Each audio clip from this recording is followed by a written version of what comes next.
এই গাছটির নাম হলো বানভস্য গাছ। এর অনেকগুলো গুণ আছে, তার মধ্যে বিশেষ করে আমি দুটো গুণ বলছি।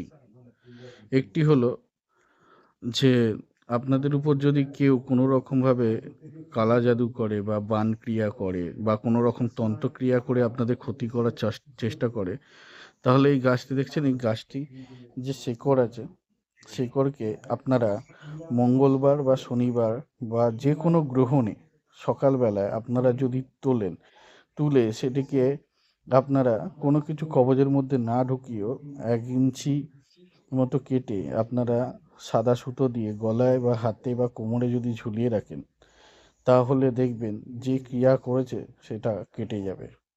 আর দ্বিতীয় কথা হচ্ছে, এই বানভস্য গাছে আয়ুর্বেদিক শাস্ত্র মতে আপনার যদি পুরনো যদি অ্যাসমা বা হাঁপানি যদি থেকে থাকে, এই গাছে শিকড়ে বাঁধলে সেটাও আস্তে আস্তে চলে যায়।